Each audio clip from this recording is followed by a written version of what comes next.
Hi guys, just a trigger warning, I am discussing some violent crimes today, so please take care of yourselves. Hey there Cozy Crime Crew, welcome back to Cozy Cults and Crimes, the podcast that cozies up to the most captivating and chilling of true crime stories. I'm your host Bubbles, and I'm here today to guide you through the shadowy lanes of Adelaide's history.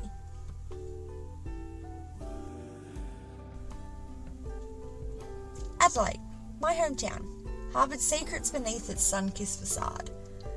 Known as the city of churches, it also whispered darker tales, those of the city of corpses. In the 1970s and the 1980s, unsolved mysteries wove into our collective consciousness, much like the iconic Torrens River winding through our streets.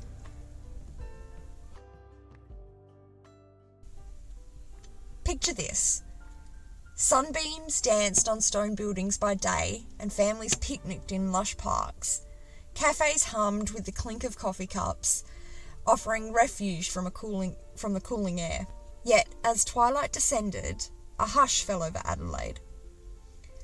The bustling streets emptied, the laughter turned to whispers, and concern etched lines on our faces. 5 young men, Alan, Neil, Peter, Mark, and Richard, vanished. Their last moments, they played out against familiar backdrops, bus stops, city squares, and winding streets. They boarded buses, disembarked, and walked past that would forever remain etched in mystery. Then, inexplicably, they vanished. And then there was Bevan Spencer von Einem, an unassuming accountant who hid a monstrous secret beneath his very average-looking exterior lay a sexual sadist preying on young men. His victims, aged 13 to 25, were drugged, assaulted, and discarded. But von Einem wasn't alone. Police suspected a network, a chilling, quote, family that operated in the shadows. Debbie Marshall's groundbreaking show, Frozen Lives, was the beacon that drew me into the enigmatic world of Adelaide's underbelly, a world I thought I may have known, but only on the surface. Her relentless pursuit of truth in the family murders has been inspirational, and her meticulous research forms the backbone of what we're talking about today.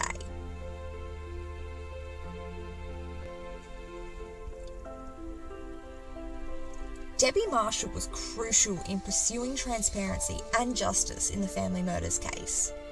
Her investigative efforts were instrumental in getting decades-old suppression orders on names lifted by the courts. This was a significant journalistic achievement as it allowed for the revelation of the explosive truth behind the, quote, family and its alleged crimes. Marshall's determination to uncover the story, the full story, led her to challenge these suppression orders, which had kept crucial information out of the public eye. By succeeding in this endeavour, she brought new facts to light and reignited public interest and scrutiny into the case, which had profound implications for the ongoing investigation. Her work exemplifies dedicated journalism's impact on complex criminal cases, especially those shrouded in such secrecy as this one. Marshall's actions have been pivotal in ensuring that the story of these victims and the search for justice continues to be told. So as we embark on this journey to unravel the family murders, let's do so with the same spirit of inquiry that Debbie Marshall embodies. Grab your favourite drink, settle in, and let's dive into one of the darker chapters of Adelaide's past, and one that continues to haunt us to this day.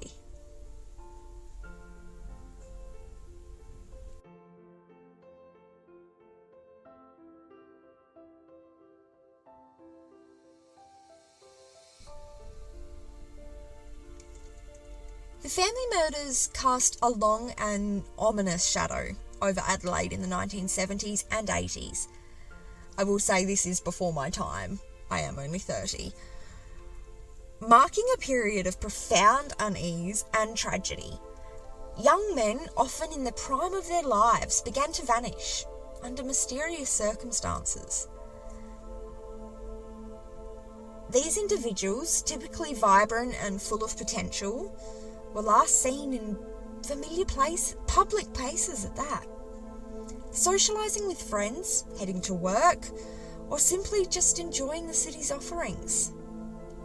Their sudden disappearances left a palpable void in the community, stirring fear and sorrow equally. The impact of these events rippled through Adelaide as the city grappled with the realisation that such horrors could unfold right in their midst. The ensuing police investigation was extensive and multifaceted, involving numerous officers and resources desperately trying to uncover the truth. The cases underscored the fragility of safety and the imperative need for community vigilance. Each disappearance served as a stark reminder of the vulnerability of society's youth and the critical importance of protecting them.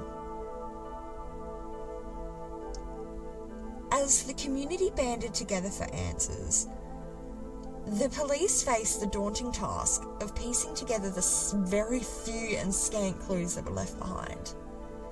The urgency of these investigations were underscored by the family's pleas for information and the public's growing demand for resolution. The family murders were not merely a series of crimes, they were a catalyst for change, prompting a societal call to action to safeguard the young and the innocent from the lurking dangers of the world around.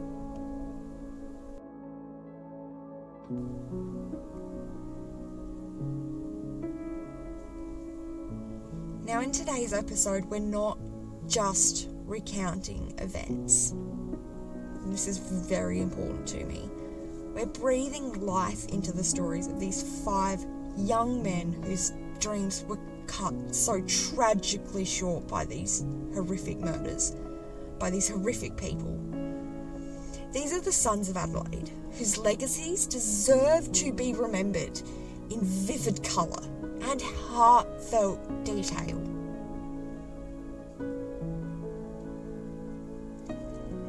Alan Barnes, a 17-year-old with a contagious laugh and a knack for making friends, vanished into thin air one winter's day.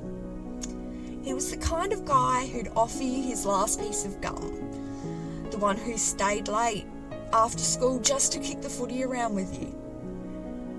His sister remembers him as the boy with the sunniest laugh, whose absence turned their home into a quiet space, missing the music of his presence. His friends recall the countless afternoons spent at the park where Alan's humour was the highlight of their day. Neil Muir. At 25, he was the life of the party, a talented musician whose guitar strings wove stories of hope. He had big plans to take the music world by storm. And Neil's untimely death didn't just rob us of his future, it stole the melodies that could have been. His mother has spoken of her son's dreams of strumming his guitar on the big stage, his room adorned with posters of rock legends he aspired to emulate. His bandmates reminisce about Neil's unwavering dedication to perfecting every chord and every lyric. I'm sorry, this is sad. Peter Stogneff, just 14, was the kid brother everyone wished they had. His curiosity was boundless as the Adelaide sky, his smile a beacon in the classroom. A piece of the city's innocence vanished with him the day he vanished. His classmates share a story of a boy whose hand was always first to shoot up in class, eager to answer and eager to learn. His brother tells of Peter's collection of model planes, a testament to a passion for flight that should have taken him to the skies. Mark Langley, an 18-year-old with dreams of becoming an engineer, was known for his quiet strength and his gentle heart. He was the one you'd find helping out at the local community centre, always there with a helping hand. Mark's loss was felt deeply, as if the very promise of tomorrow had dimmed. His family's recollection of his quiet acts of kindness, like when he spent his savings to buy his grandma a birthday gift, echo his gentle spirit. His peers remember Mark's shy smile, which spoke volumes, without saying a word. And then finally, there's Richard Kelvin, the 15-year-old with a bright future in journalism, much like his father.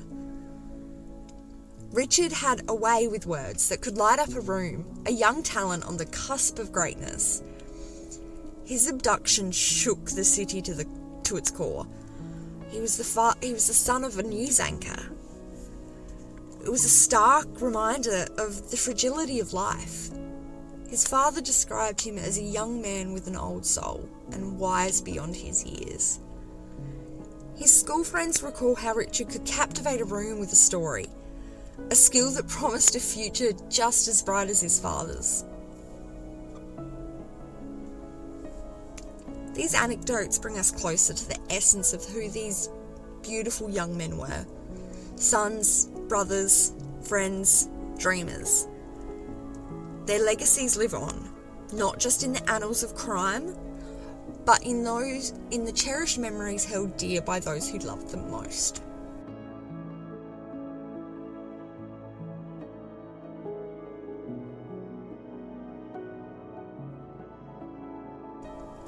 Now, this year marks a pretty sad anniversary in the annals of Adelaide's history. It's been 40 years since Bevan Spencer von Einem was charged with the murder of Richard Kelvin, a case that still haunts our city. Von Einem is the only person convicted in connection to the family murders. He received a life sentence for the murder of Richard Kelvin, and the trial was significant, involving complex forensic evidence and witness testimonies. Despite his conviction, there were other suspected members of the, quote, family, a group believed to be involved in the crimes. Also, the media named them the family. It wasn't the police, it was the media who dubbed them the family. Police suspected that up to 12 individuals, some high profile, were part of this network. 3 core members, apart from von Einem, were thought to be directly involved, but no further charges have been laid following DNA testing. A cold case review in 2008 and a significant reward offered for information leading to a conviction have not yet resulted in any additional arrests. In 1984, the evidence presented was strong. Fibres from von Einem's home and car matched those found on Kelvin's body, and witness testimonies placed von Einem with Kelvin on the day he disappeared. The trial revealed the harrowing details of Kelvin's abduction, captivity, and the unspeakable acts that led to his death. Von Einem's conviction brought some level of closure, but it also opened a Pandora's box of questions. This shadowy collective, known as the family, loomed over the proceedings, suggesting a network of individuals involved in a series of crimes that had terrorised our community. And here we are, in 2024, and the whispers about the family still persist. Some of their names are suppressed, but speculation about their identities is rife, often finding its way onto forums like Reddit. I'm not naming any names here. I'm not looking to invite any sort of trouble, but it is very clear that the story does not and has not ended with von Einem being behind bars. The trial may have concluded, but the search for truth didn't stop at the courthouse steps for many. It's a search that continues today, a testament to the resilience of those who demand justice and the strength of a community who refuses to forget. The family murders didn't just leave a trail of grief, they left an indelible mark on the heart of Adelaide. For the families of the victims, the passing of 40 years hasn't dimmed the pain or the longing for answers. And how could it? The aftermath of these tragedies rippled through the community, altering the very fabric of how Adelaideans interact with each other. Trust, once given freely, became guarded. Once bustling with carefree energy, the vibrant city life now carried a whisper of caution. And even I can say there was still that whisper of caution when I was a teenager and in the city, used to hang out in the city. But there was also growth from this darkness. Law enforcement practices evolved, with new forensic techniques emerging from the shadows of the past. Community awareness heightened, and a collective resolve to protect the vulnerable became a cornerstone of Adelaide's ethos. The media too played its part. Programs like Debbie Marshall's Frozen Lies and her other tireless work kept the conversation alive, ensuring that the victims and their stories were never forgotten. Through these narratives, we continue to seek closure and honour the memories of those lost and advocate for the truth.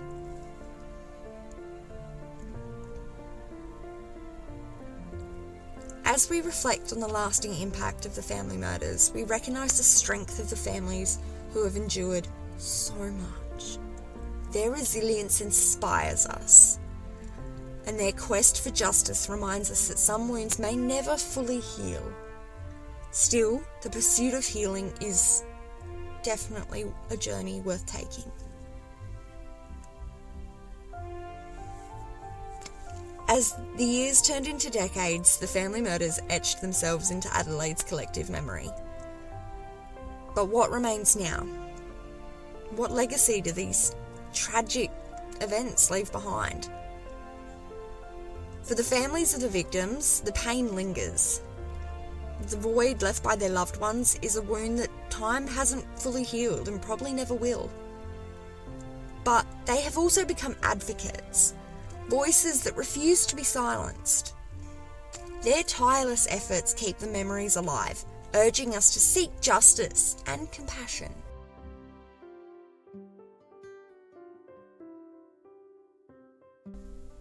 Law enforcement practices evolved, forensic science advanced.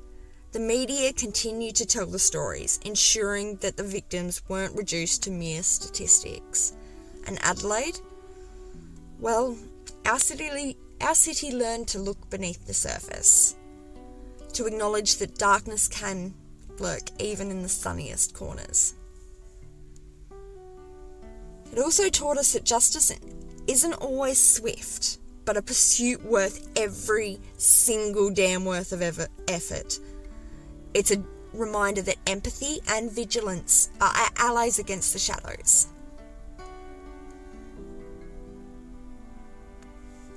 As we reflect on the legacy of the family murders, we honour the victims, celebrate the resilience of their families, and pledge to keep seeking answers. Because in the end, it's not just about closure. It's about ensuring that their stories echo through time. Before I truly sign off, I would like to extend a massive thank you to Debbie Marshall. Her unwavering dedication to the family murders story and her relentless fight for the victims is awe-inspiring to me. Journalists like Debbie remind me that these stories are more than just tales. They're calls to action, cries for justice, and testaments to the human spirit. Debbie, your work inspires me daily, and I know it touches the heart of all who follow this harrowing saga.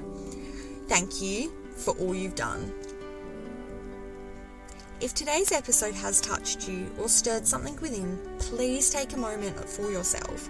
Practice self-care, reach out to a friend, or simply enjoy a warm cup of tea while you're wrapped in your dressing gown. It's my favourite thing to do. Look after yourselves, because it's in looking after ourselves that we find the strength to face the complexities of life. Until next time, keep that flame of curiosity burning, but never forget the warmth of the fires that keep us all connected. Be well, stay cozy, and remember, in pursuing the truth, we always hope to find the light. Thanks for tuning in. I'm Bubbles, and I look forward to our next episode in the world of cozy cots and crimes. I'll see you soon. Bye!